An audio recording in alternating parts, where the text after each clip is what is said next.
So no law will protect you if you don't enact it verbally or in writing.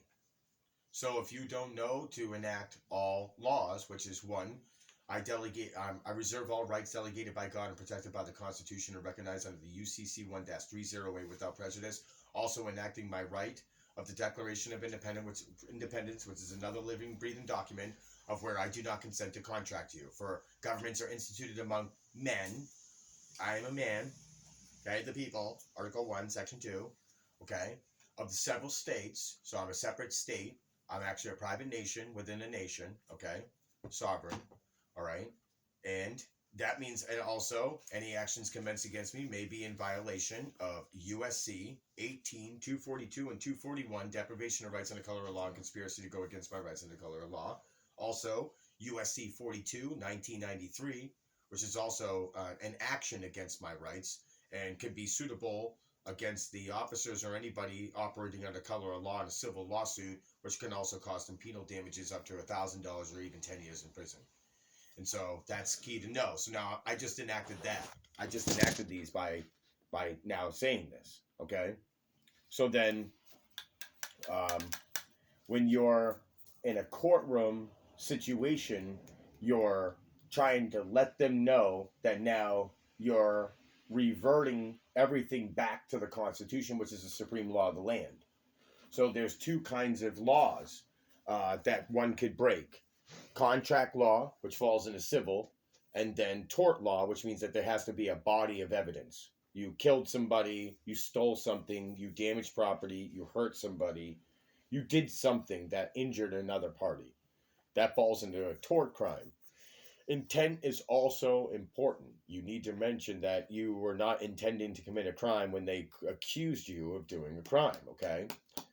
So then, now you've enacted that. Also, if they're accusing you of something, and you know that whatever you say can and will be used against you in the court of law, then you have a right to plead the fifth and not be,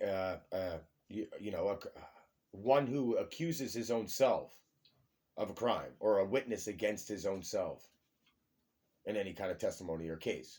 So when a judge is asking you to plead, he's asking you to admit to be a witness against your own self. Okay? So when you're dealing with the jury, you're enacting all these laws to remind them that all public law stems from all certain kind of policies that all go back down towards the Constitution. There's not one public law or one statute that allows any of the public rights of the Bill of Rights to be usurped unless I consent or acknowledge or are behooved in some way by manipulation of shame, fear, and guilt being hovered over me by some other former party to try to get me to bend against my will, which would then be under duress. Mm-hmm. So then what will probably happen is, because now you don't have a body of evidence, you don't have a contract that you signed into, but they're saying that you committed the crime. That's interesting. So if the Uniform Commercial Code, Reservation of All Rights, UCC 1-308, recognizes a reservation of all rights, where's the rights come from? So they're delegated by God, right? And protected by the Constitution. That's right. So then it must be the Bill of Rights then. So are those not laws? Yes. Those are the supreme laws of the land. So those laws favored the people. The system now, manipulated those laws to make it like you're the criminal when they're the ones who are committing the crime. And they're using the Constitution to protect themselves, not us, which was originally supposed to bind the government to make it so it had no power, only by consent. So, and now we've given consent for hundreds of years. If you go to the jury and say, well, we're under public law, supposedly, I'm operating in a private capacity, you're going to have to obviously look that up because you're the juror. And I definitely suggest looking into, or you can do it yourself.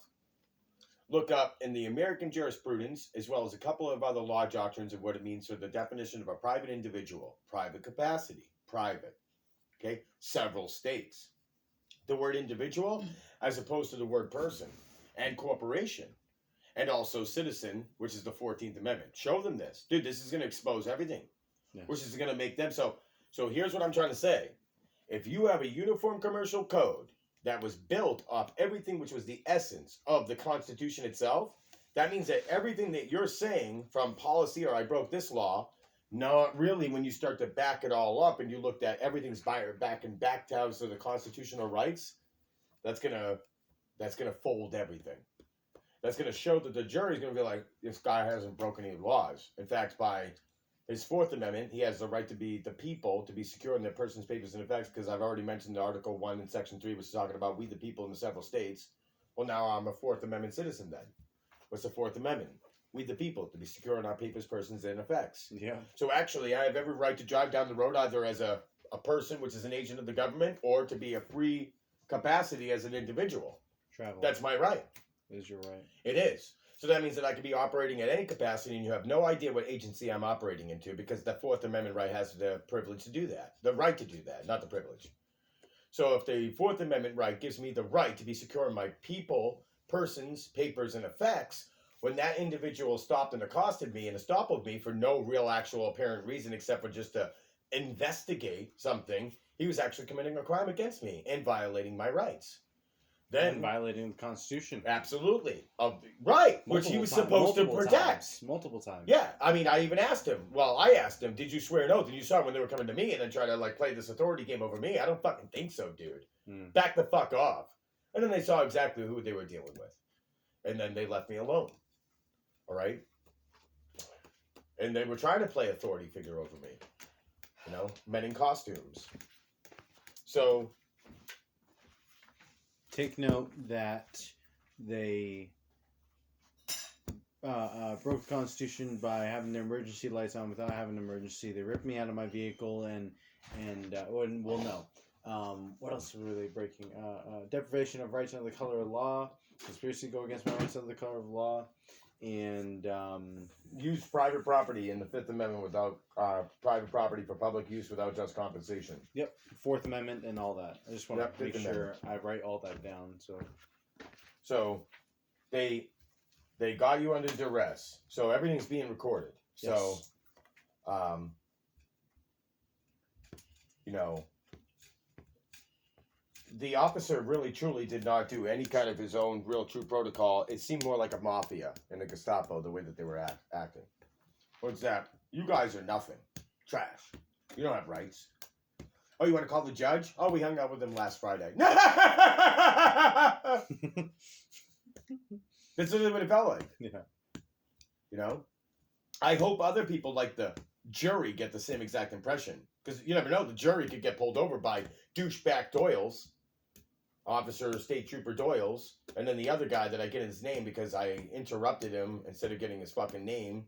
I like triggered myself too fast. I should have really slowed it down a little bit and didn't mind to get those responses. Now I understand.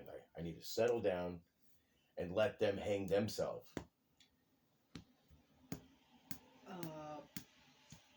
Well, we had it on the board, but then it got erased. What did? His name. I have to call them back up. Yep, you're going to have to call back up, get his name. And in fact, I got some more information this morning was if you could do... Okay, so here's me doing casework for you.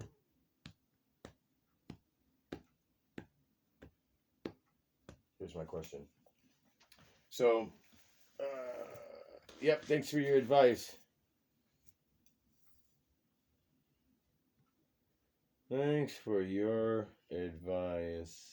Your priceless advice that didn't do anything for me. Everybody who's completely insulting, I don't even know what to say. I'm done trying to argue with people and also let them know how they're doing whatever it is. Let's see here. So, okay. Assert your rights under UCC 1-008. Understand common law, equity law, and admiralty law. These are your remedies. Shalom. Send an affidavit to the arresting officer demanding their lawful authority / jurisdiction over you. So this is where you're going to send it to the lawful officer.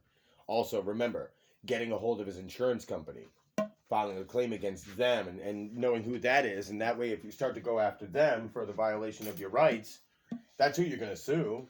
Especially as a secured party creditor, we file claims against people. We don't sue people, we file claims against them. Yeah, we don't complain, we claim. Right.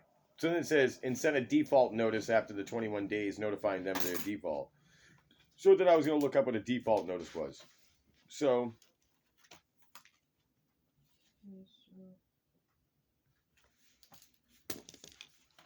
So step number 1. What the fuck is this?